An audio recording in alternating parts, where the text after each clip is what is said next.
Hello dear students, कैसे हो आप सब। Sorry for delay in uploading next video because I was not well from some time. So let's start with today's video, that is chapter 7, and we will discuss about objective questions. Okay, as you can see, we will follow this pattern from all the chapters. Firstly, we have completed our chapters with the help of videos, then we should revise our chapter with the help of some objective questions. Okay, so let's start. जो chapter 7 है वो था early childhood care and education. तो इससे related जितने questions हैं वो हम देखेंगे ताकि रिवीजन हो जाए, और साथ ही साथ आप अपनी वीडियोस को भी और रिवाइज कीजिए ताकि आप ये क्वेश्चंस को सॉल्व आउट कर सको. ओके, स्टार्ट करते हैं. So there is first question. Dash is defined as the period from birth to 8-year-old and time of remarkable growth with brain development at its peak. जन्म से लेकर 8 वर्ष तक की जो अवधि है जिसमें मस्तिष्क के विकास के साथ साथ शारीरिक वृद्धि भी तेज़ी से होती है, तो वो कौन सी स्टेज कहलाती है. ऑप्शंस हैं आपके पास: इन्फेंसी या शैशवावस्था, अर्ली चाइल्डहुड या प्रारंभिक बाल्यावस्था, एडोलेसेंस किशोरावस्था, या नन, इनमें से कोई नहीं. तो कौन सी ऐसी स्टेज है इन तीनों में से जो कि जन्म से लेकर 8 वर्ष तक की अवधि की होती है और उसी में जो डेवलपमेंट है ब्रेन का और साथ ही साथ जो ग्रोथ है वो बहुत तेज़ी से होती है. राइट आंसर क्या होगा? Option number B, early childhood. जन्म से लेकर 8 वर्ष तक की अवधि यही होती है, हमने पढ़ा था ना चैप्टर में. Next question is toddlerhood is the period between. Toddlerhood की अवस्था होती है. अब टोडलरहुड की अवस्था कौन सी थी? बर्थ से लेके 3 इयर्स तक, 3 to 6, 6 to 9 और 9 to 12. So what will be the answer? Toddlerhood किसे कहते थे? जो टाइम पीरियड था 3 to 6 इयर्स तक का वो होता है टोडलरहुड. क्यों? क्योंकि आपको बताया था चैप्टर में भी कि बच्चे इस एज में फुदक फुदक कर चलते हैं. टोडलर का मतलब था फुदक के चलना, तो इसलिए इसको टोडलरहुड कहते हैं. Next is objectives of ECCER. प्रारंभिक बाल्यावस्था देखभाल और शिक्षा के उद्देश्य क्या हैं, क्यों दी जाती है? ऑप्शंस हैं: holistic development for the child, बच्चों के समग्र विकास के लिए, स्कूल की तैयारी के लिए, महिलाओं और बच्चों के लिए सहायक सामग्री उपलब्ध कराने के लिए, या ऑल द अबव. तो इनमें से राइट आंसर क्या होगा आपके अकॉर्डिंग? अगर आपने चैप्टर अच्छे से पढ़ा है तो आप बता सकते हैं. राइट आंसर होगा इसका ऑल द अबव, क्योंकि ये सारी एक्टिविटीज़ को कवर करने के लिए ही early childhood care and education बनाया गया था. Okay, so next question is when a young baby of around 8 to 12 months can show fear of unknown people, this feeling is known as. ये भी हमने डिस्कस किया था कि जब 8 से 12 महीने का छोटा बच्चा होता है और किसी अजनबी व्यक्ति को देखकर वो डर जाता है, तो वो क्या कहलाती है चीज़? आपके पास ऑप्शंस हैं: एंजाइटी चिंता, स्ट्रेंजर एंजाइटी, एंगर, या सेपरेशन एंजाइटी. अजनबी से भय, अलग होने का भय, चिंता या गुस्सा. तो आपको ये मैंने एक्टिविटी बताई थी कि नॉर्मली आपने डे टू डे लाइफ में जो छोटे बच्चे देखे हैं आज तक, सब में ये जो फियर है ये होता है. क्या? वो अजनबी लोगों को देख के डर जाते हैं. राइट आंसर क्या होगा? Stranger anxiety. Okay, next is why pre school education is important. Choose the correct statement. पूर्व प्राथमिक शिक्षा क्यों ज़रूरी है? सही बयान, जो बयान है वो आपको देखने हैं इनमें से. First option is children learn quickly in peer group. बच्चे अपने साथियों के साथ जल्दी सीखते हैं. Prepare them for formal schooling. उन्हें औपचारिक शिक्षा के लिए तैयार करना होता है.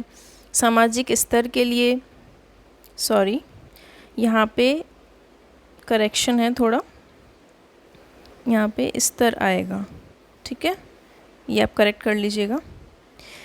Next is to develop good healthy habits. अच्छी स्वास्थ्य आदतें विकसित करने के लिए. Children learn through fear. बच्चों को डर के सहारे सिखाना. तो इनमें से कौन से ऐसे ऑप्शंस हैं जो सही हैं? प्री स्कूल एजुकेशन क्यों दी जानी चाहिए? ऑप्शंस आपके पास सारे हैं, और इस टाइप का पैटर्न मैंने आपको पहले भी बताया है कि कुछ क्वेश्चंस आते हैं और इसमें कुछ ऐसे होते हैं जो कि नेगेटिव पॉइंट वाले होते हैं. तो सबसे पहले या तो आप नेगेटिव पॉइंट वालों को अलग कर लीजिए या पॉजिटिव वालों को कर लीजिए, ठीक है. तो इसमें से आपको मैक्सिमम पॉजिटिव वाले ही दिख रहे हैं, तो हम कर लेते हैं नेगेटिव वालों को पहले सेलेक्ट. कौन कौन सा नहीं होना चाहिए इसमें से?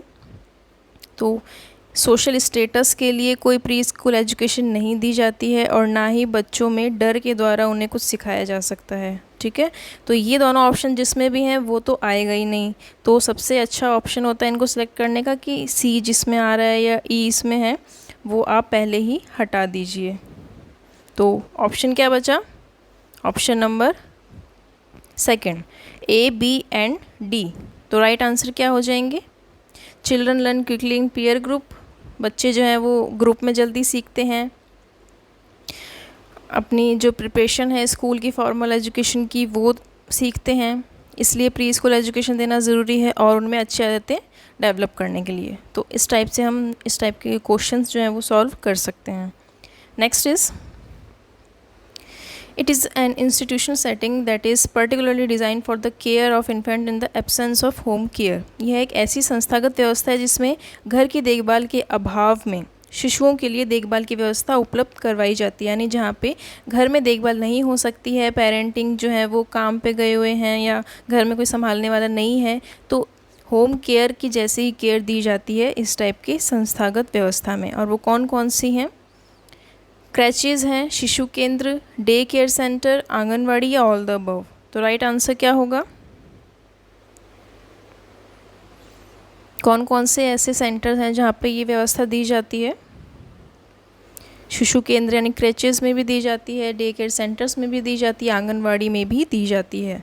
तो राइट आंसर क्या हो जाएगा? All the above. Next question is, schools that are worked on the principle of learning by nature.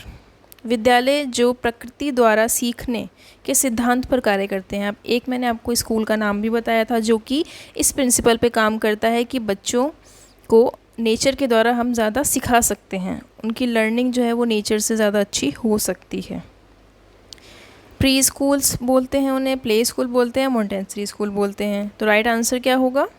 Montessori school, जो मारिया मोंटेसरी के द्वारा डेवलप किया गया था और उनका प्रिंसिपल ये था कि बच्चों की जो लर्निंग है वो नेचर के अकॉर्डिंग होनी चाहिए, नेचर के द्वारा होनी चाहिए। Next question is, which services are operated under ICDS scheme. ICDS था इंटीग्रेटेड चाइल्ड डेवलपमेंट सर्विस, ये कई बार आ चुका है, आपको फुल फॉर्म तक तो याद हो जानी चाहिए। समेकित बाल विकास सेवा बोलते हैं हिंदी में। तो इसके अंतर्गत कौन सी सेवा दी जाती है? ऑप्शन है आपके पास, आंगनवाड़ी की सेवा दी जाती है या क्रैचेस की, या ये दोनों। राइट आंसर क्या होगा? आंगनवाड़ी, क्योंकि रूरल एरियाज़ में आंगनवाड़ी ही क्रैचेस का काम करती है और ICDS जो स्कीम है ये इस टाइप के ही अंडर प्रिविलेज्ड बच्चों के लिए ज़्यादा उपयोगी होती है। Next is, following professional skills must be for ECCE, जो प्रारंभिक बाल्यावस्था देखभाल और शिक्षा है उसके लिए कौन कौन सी प्रोफेशनल स्किल्स जो है वो चाहिए, कौन कौन सी व्यावसायिक कुशलता होनी चाहिए अगर आप उसको एक कैरियर के रूप में चुनना चाहते हो तो। ऑप्शंस देखिए पहले, an interest in children and their development, बच्चों में और उनके विकास में रुचि होनी चाहिए आपको। अधिक अनुशासित व्यवहार होना चाहिए यानी स्ट्रिक्ट बिहेवियर होना चाहिए आपका। इनोवेशन इन टीचिंग मेथड्स, अध्यापन विधि में नवाचार होना चाहिए क्योंकि बच्चे नई नई चीज़ों से ज़्यादा सीखते हैं और उनका इंटरेस्ट बना रहता है। Treat every child with same method without focusing on individual differences, बच्चों की जो व्यक्तिगत विभिन्नता है उसको ध्यान दिए बिना सभी के साथ एक जैसा व्यवहार या एक समान विधि अपनानी चाहिए। Capacity to interact and motivate children to learn, बच्चों के साथ तालमेल और उन्हें प्रभावित करने की क्षमता होनी चाहिए। तो ये 5 कुछ स्टेटमेंट्स हैं, इनमें से कौन कौन से सही हैं, कौन कौन से होनी चाहिए क्वालिटीज़, वो आप देखिए, वही आप रूल अपनाइए। इसमें भी जो चीज़ें नहीं होनी चाहिए उसको पहले ही सेपरेट कर दीजिए। क्या क्या नहीं होना चाहिए आपके अकॉर्डिंग? स्ट्रिक्ट बिहेवियर नहीं होना चाहिए क्योंकि बहुत छोटे बच्चे होते हैं, वो ऐसे माहौल में डर जाएंगे, वो कुछ सीख भी नहीं पाएंगे और वो जाएंगे ही नहीं स्कूल, राइट। और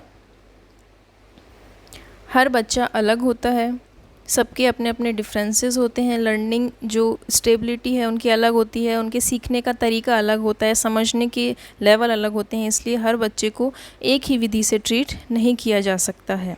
तो कौन कौन से जो क्वेश्चंस थे इसमें गलत हैं?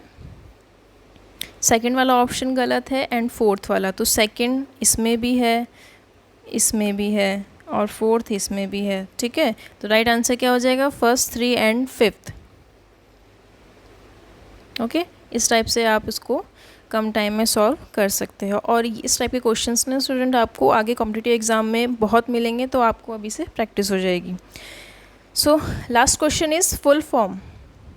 जो भी हम चैप्टर्स देखते हैं उसमें फुल फॉर्म्स भी आती हैं, तो कई बार पूछ लेते हैं फुल फॉर्म्स किस किस की, वो देखते हैं। ECCE early childhood care and education, जो कि चैप्टर का नाम था, प्रारंभिक बाल्यावस्था देखभाल एवं शिक्षा।